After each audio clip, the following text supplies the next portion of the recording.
So the next guest we have Jayanti Sahu, who is a reader of Dancing Flames. Look at the cover; it's very hot, by the way. So I'm really looking forward to this book. It's a romantic novel.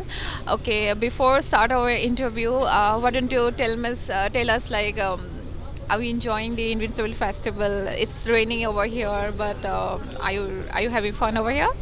I mean, I was initially a bit bummed out that it's raining because I was really looking forward to having it outside.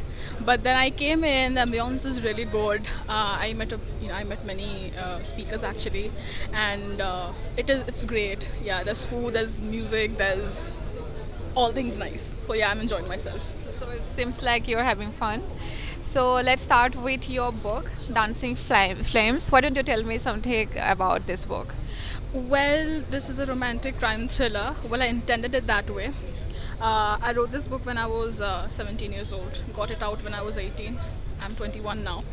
But there are many things in this book that I kind of find problematic, which could be addressed. It's about a girl who is abducted by a few, the Goonies, and she's kind of trafficked into Russia. And many people might say it's the usual Stockholm syndrome, falling in love with a captor.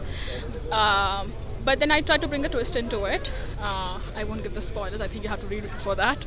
So it's all about how love heals, and but at the same time how trauma functions. So I think it's a good read. I mean, you can go for it. So it's been months, and I heard like you have sold so many copies of this book.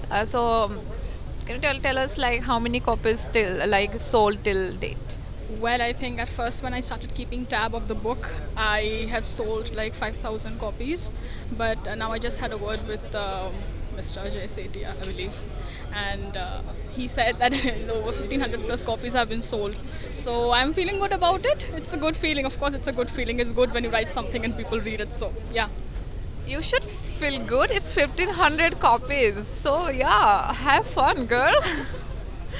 So, what is your motivation and inspiration behind behind writing this book? How is it first start? What is your driving force? I've been writing since a very young age. All those copies of Chanda Mama and all these comics, all those comics that my mom had gotten me, really pushed me into writing. I think I was highly inspired by Ruskin Bond, not by his style of writing, but I really wanted to write something. So I'd been writing short essays and stories and getting them published in school magazines. But I think this is where I really wanted to take a step forward. So so yeah, I think I tried being consistent, and this was the product that came out. That's great. This is a novel, and it's a romantic novel, and there's a story. And is there any initial preparation that you have done, like any kind of research before you start writing, right? Do you want to talk about it? Yes. So basically, I've been always interested in cross-cultural references when it comes to books. I kind of am more into bringing different cultures forward in my book. So this book has been set up in the backdrop of Russia. So I had to do a lot of research on how Russia is, what kind of things are available there, what kind of lifestyle Russian people go forward to, even though not that much, as far as my 17-year-old brain could, learn from it. But yeah, that was very crucial, I think, for the backdrop of the novel. Yeah. So, one question: how is life after 1,500 copies sold?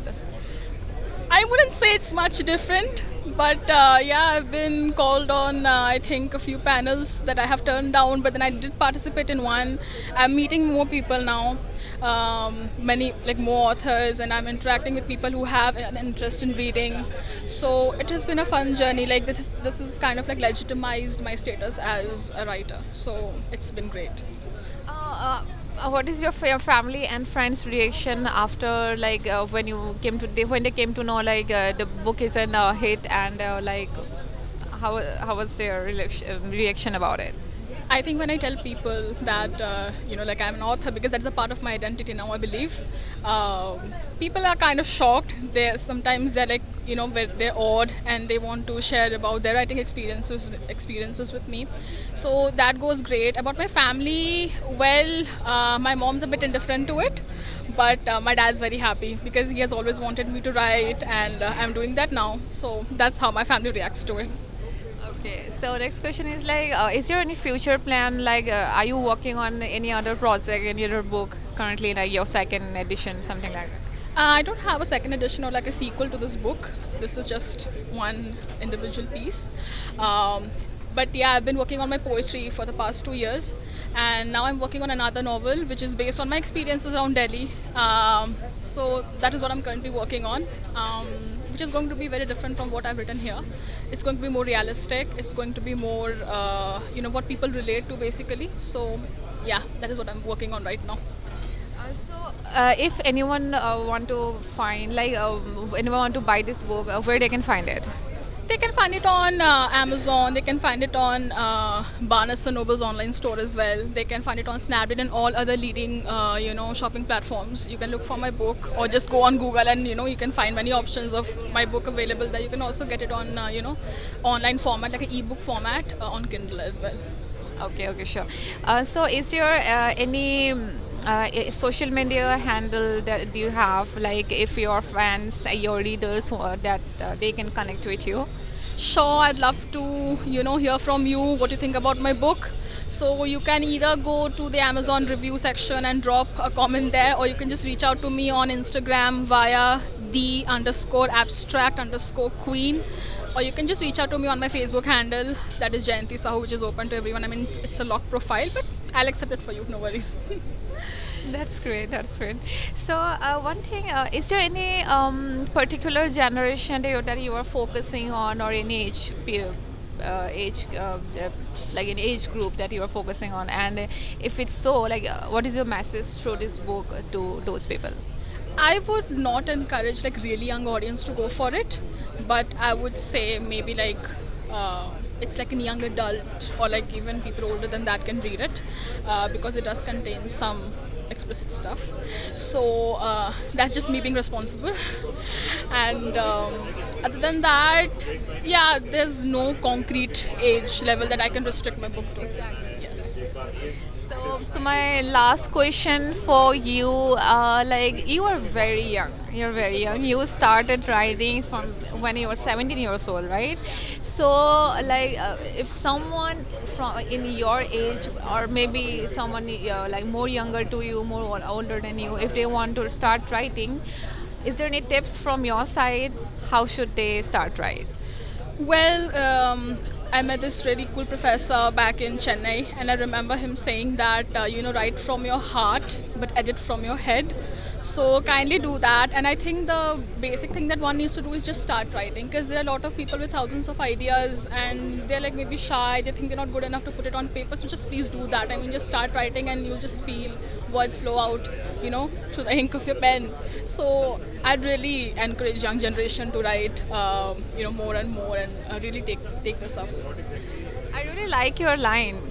Write from your heart, edit from your head. That's very interesting. Yeah. That is important because sometimes you just, because when you're writing, I don't think it's necessary to think much, because once you start thinking too much, there are a lot of things that might not sound.